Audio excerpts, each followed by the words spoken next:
E agora vem o Tânia falar pra gente, mesmo se a pessoa não fez pecados sérios, não fez pecados de careta, ou o pecado que é morte pelos céus, que é o sêmen em vão, ou outros pecados que seja, de qualquer maneira, já que eles defeituam a alma, é como se tivesse cortado uma cordinha, um fiozinho de uma corda. Então, cada vez que você vai cortando vários fiozinhos, é como se tivesse o mesmo defeito de cortar a corda toda. Então, com muitos pecados, pode ser que junta, soma o mesmo defeito, a mesma ação de um pecado grande.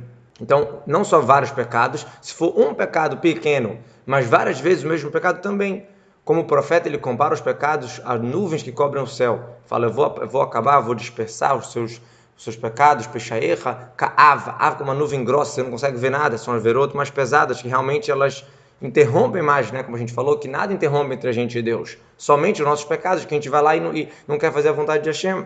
Então, existe a separação de uma nuvem grossa que separa o sol de chegar na terra e quem mora na terra, por exemplo. Existe a continuação do Passu, que é a Nanchatoterra. Pechaerra são pecados mais sérios de revolta. Então é Ka'ave, é uma nuvem grossa. E existe como uma nuvem os seus pecados mais simples, aqueles pecados que a pessoa faz, entre aspas, sem querer. Ela não considera aquilo pecado, ela não acha aquilo... não é tão problema assim. O pecado que a pessoa pisa com o seu calcanhar, chamado, que desconsidera. Então, isso aqui é uma nuvem leve, mas igual, se a gente for pegar o exemplo da nuvem, se a gente for pegar várias nuvens leves, várias cortinas leves cobrindo o sol, no final elas vão escurecer e cobrir a luz do sol, igual uma nuvem grossa, igual uma cortina grossa. A mesma coisa acontece nos pecados, que a pessoa não se importa, deixa para lá, e principalmente as mais famosas, que os sábios fazem questão de botar em evidência, que colocam ela, que por mais que ela é pequena, colocam ela, né, como uma coisa mais séria, que comparam ela com uma vodazará, com os outros pecados capitais de prostituição e assassinato, como por exemplo a pessoa que nega uma tzedakah, ela finge que não sabe, finge que não viu, ou ela fala lá, o Passuco usa a expressão, talvez teu coração vai estar blial quer dizer, sem o jugo divino, é o assunto de vodazará.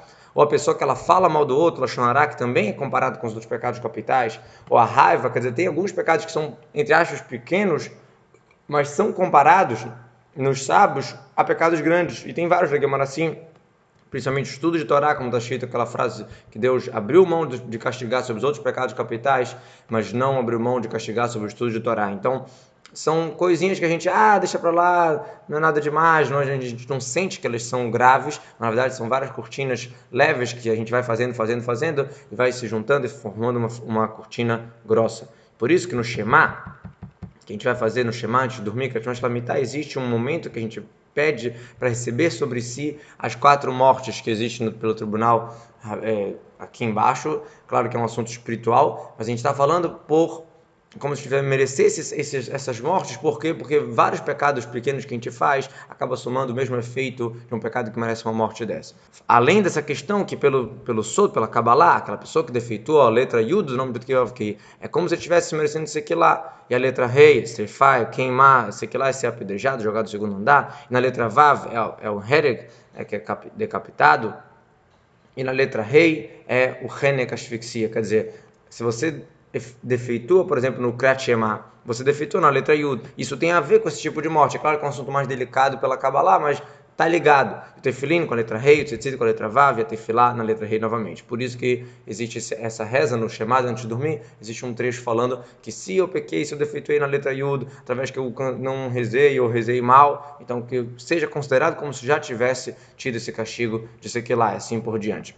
E daqui a pessoa ela pode entender para os outros pecados, para os outros assuntos de Bitul Torá, principalmente, que vale por todos, quer dizer, Bitul Torá, parar de Torá, é uma coisa muito difícil de cumprir o tempo inteiro que você tem livre parte da Torá. Então a gente acaba desconsiderando, não é possível que isso é tão importante. A gente acaba empurrando. Na verdade, isso aqui são nuvenzinhas pequenas que podem acabar se tornando uma nuvem grossa. Então, é uma reflexão de humildade que mesmo uma pessoa que não tem pecados sérios deve refletir para melhorar e ter mais anulação. Isso vai fazer ele chegar a Teshuvá, como vamos continuar no próximo capítulo.